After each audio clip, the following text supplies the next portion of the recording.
I'm going to present to you on the complete requirements package. And I'll start with a little background about myself. I work for a company called Mobenga. We make websites and native applications for sportsbook makers. What does that mean? Basically, if you want to place a bet on a horse race or a football match, and you go online, chances are we've worked with the people that you're placing that bet with. Could even be one of our pages or apps. The company is about 100 people. About 80 of them are developers, so it's very developer heavy, and the rest of us are managers and designers.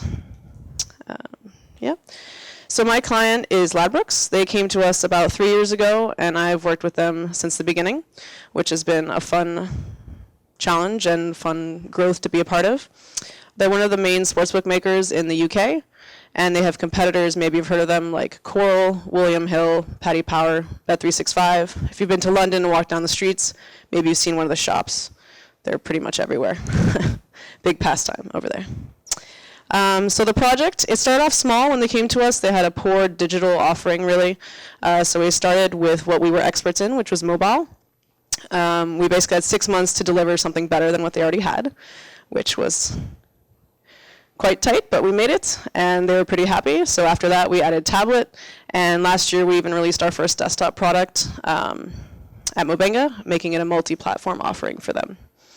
The nice thing about being a part of the full evolution of a project like this is that you get to start off small and make good relationships with the customer. So rather than just being a client agency, we kind of created a partnership together, and it really helped us be able to focus on the process of how we work and basically figure out the best steps to adapt for our team as it got bigger and bigger. So I'll talk to you about the complete requirements package that we try to create for our developers. Basically work in 2 phases. The first one is the analysis phase, and the second one is the implementation phase. So during the analysis phase, the product owners, the UX designers, the business analysts, all of us work together to try to make the feature in the best shape possible so that we can clearly communicate it to the developers so that they can pick it up and go through with implementation. So I'll go through these 10 steps now. The first one, step 1, basically you need an idea to inspire you or a need to fulfill.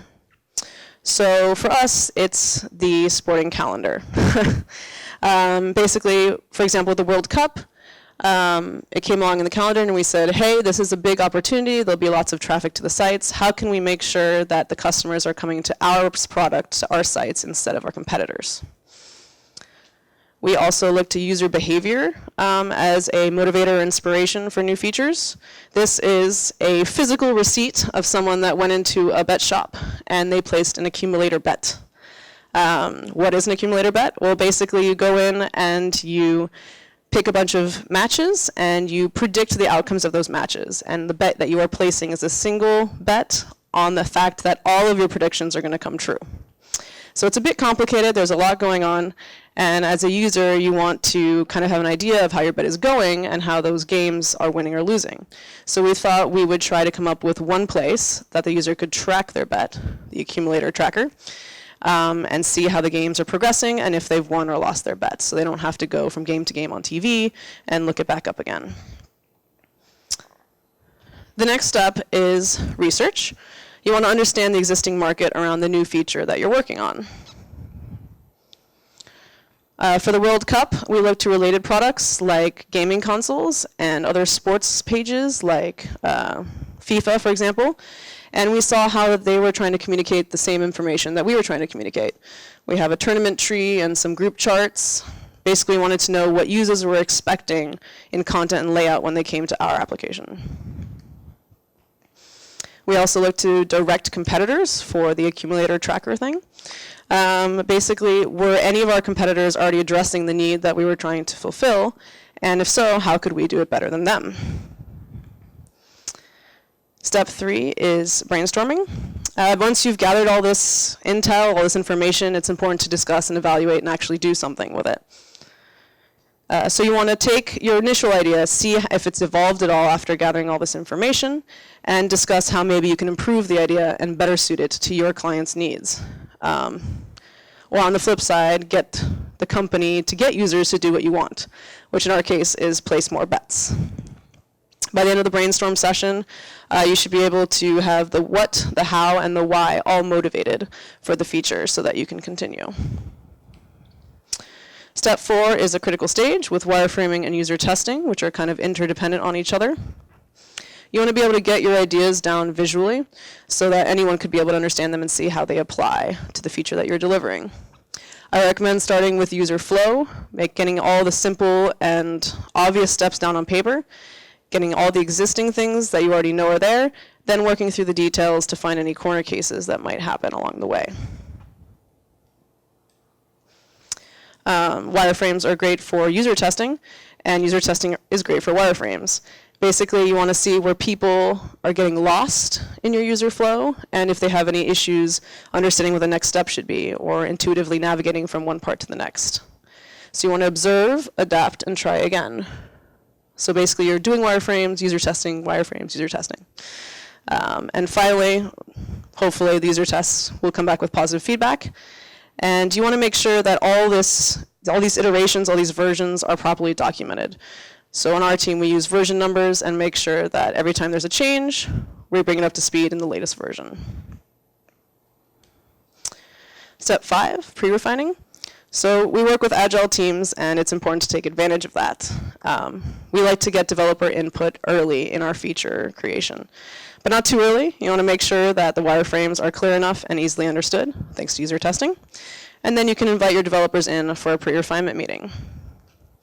Tell them to bring their computers. You want them to dig into the code that already exists and make sure that they can come back to you with appropriate and useful feedback. And the first thing they should address is this feature actually feasibly possible to do? Maybe it's such an extreme idea that doesn't match your technology, and you need to take a few steps back and start over. Also at this meeting, they'll give you t-shirt sizes, basically a small, medium, or a large, and this will help you decide if the feature is worth doing or not. Maybe it's too large for the amount of benefit you think you'll gain from it. Step 6, acceptance criteria. Yeah, I know, the slide. So in acceptance criteria, we use Scrum's user story template to create a detailed description and map out all the scenarios for the feature. This can get really complex and a little too detailed and long and tedious, and sometimes never even gets implemented. So for our team, we've realized quite recently, actually, that this is a great time for the product owner to think back to the initial purpose of the feature and try to work out a minimum viable product, or MVP. And any extras that are cut out can be saved for refinement and implementation on a later date if necessary. Step 7, refining.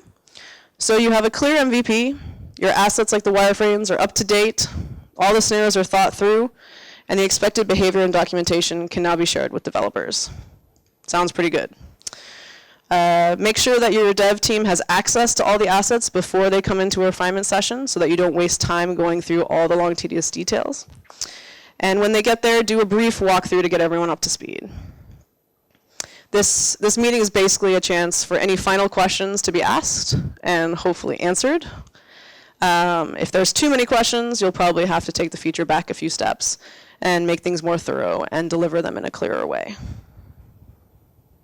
If there's not too many questions, yay! The feature is pretty much understood by everyone, and you can go ahead and get work estimates from developers via Planning Poker.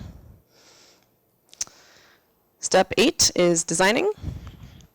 This is where you bring the wireframes to life. Designers should add color and style, but their main purpose is to make sure that the feature is on brand and provides consistency for the users across the site.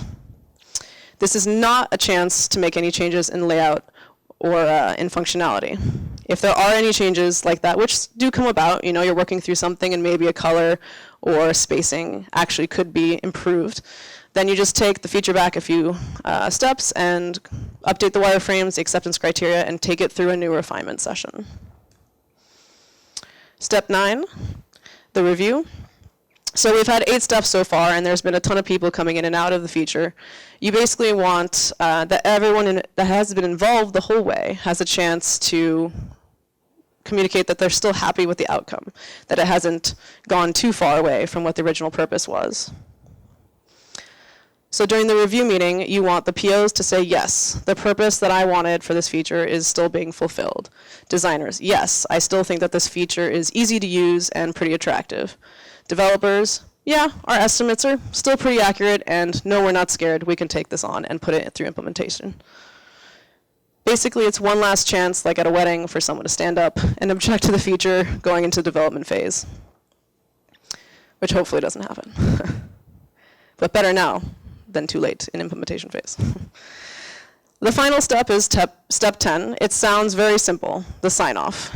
But yeah, you know when you were in high school and you used Word to write your final papers and you saved them to your desktop and you saved final and final 2 and final for real and final 7. I did that at least. Not good. Maintain the value of the sign-off because there should be only one version.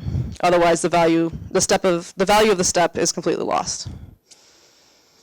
So once the dev team, the BAs, the designers, the product owners have all given their final okay, all the assets and documentation are ready for development, and there's no more changes down the line.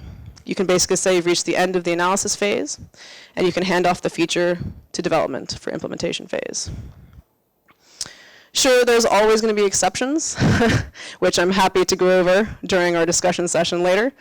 And if there are any changes late in the game, make sure to repeat steps 6 through 10, starting with rewriting the acceptance criteria. But we found that these 10 steps have really helped our team in having a more predictable output from the analysis phase. And our developers have been much happier with the requirements and assets that we've been delivering them for implementation. In short, everyone's a bit happier. Thank you.